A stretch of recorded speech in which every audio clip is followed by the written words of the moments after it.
what difference do you see, if any, between the past sovereign crisis and the present one, which is affecting a large number of countries in the euro area?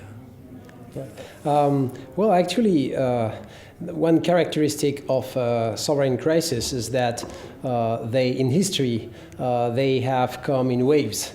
So typically, sovereign crises occasionally come alone, but much more often they come in gangs, they come in groups. And this is something that has been a characteristic of the international financial system since the beginning of the 19th century. So, for instance, the first big sovereign debt crisis took place in 1825-26 in London. It mostly affected Latin American countries, but as well Greece and Portugal and Spain.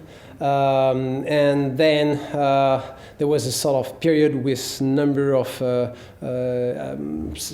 identified separate default, if you will, until a second wave took place, major wave, and that was in the 1870s. It started in 1873, 74, and peaked in 1876. And then again, you have lots of countries defaulting at the same time. Mm-hmm. And this time you had Central American countries, you had Middle Eastern countries, such as Egypt or the Ottoman Empire, and as well some European countries that were also involved at that stage.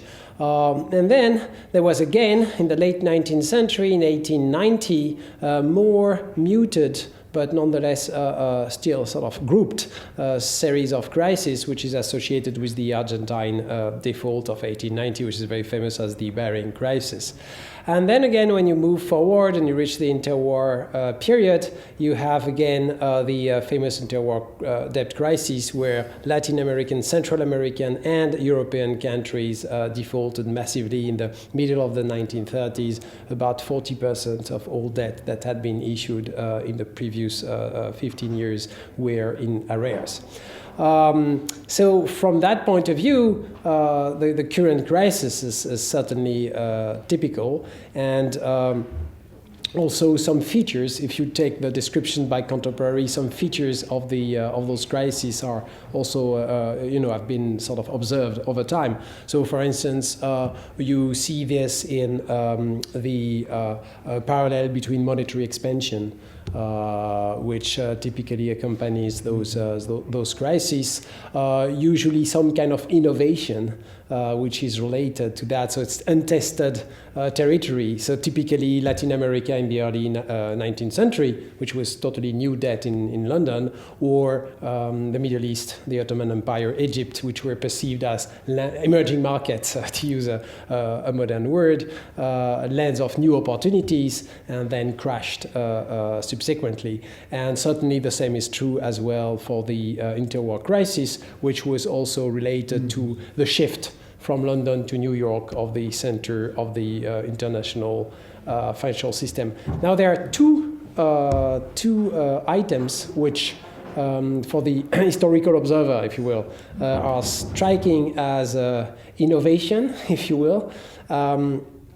One is about the behavior of a classic actor of the crisis, and the other is about a new actor, which is now playing an important role. So the innovation, if you will, is the fact that over time, the government debt, which were sold abroad, were always, in the 19th century, today, sold through the intermediaries of underwriting banks. And one big difference is that until the interwar, there was a process whereby a limited group of international banks with high prestige were very careful of bringing certain products to the market, and they were also helping out the country when the crisis was taking place. So in a sense, they were playing the role of the IMF, if you will, today. As a result, these countries were typically protected from the waves of default that I've been describing earlier.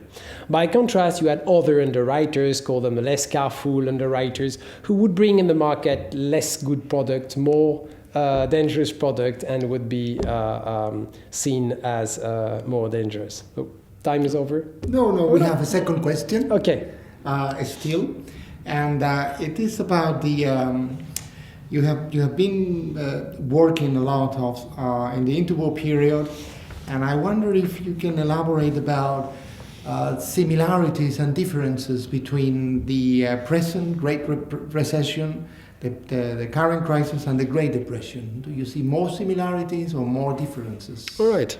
I think that for an economic historian, it's a fascinating exercise to put in parallel the two crises, especially that now we have been for a few years inside the crisis since 2007, essentially. So we have some background. So I'm not going to elaborate so much on the strict dynamics of the two crises, because this is something that is fairly well understood, and the fact that massive monetary and initially fiscal expansion have been seen as a way to address the crisis today, and were not used in the interwar is an obvious difference. But one thing that strikes me as an economic historian is, in fact, more of the political process through which the two crises are being dealt with.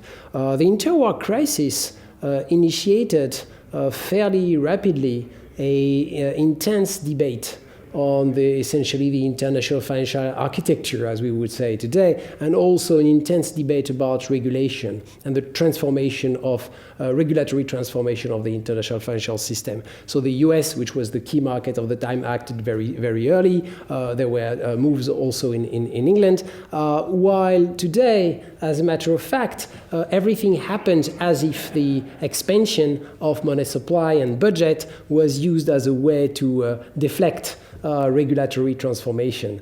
And after now we've been in that crisis for a number of years, it's not entirely clear that the initial recipe that have been used have fixed all the problems. Actually, we are in Spain, so we know that they for certain countries, they can be seen as having created new problems of their own. And it looks like we are only now moving to the question of really tackling the fundamental regulatory issues, which I think are at the heart of this crisis. Okay, thank you very much, Marc, and I appreciate your answers. Okay. Thank you very much.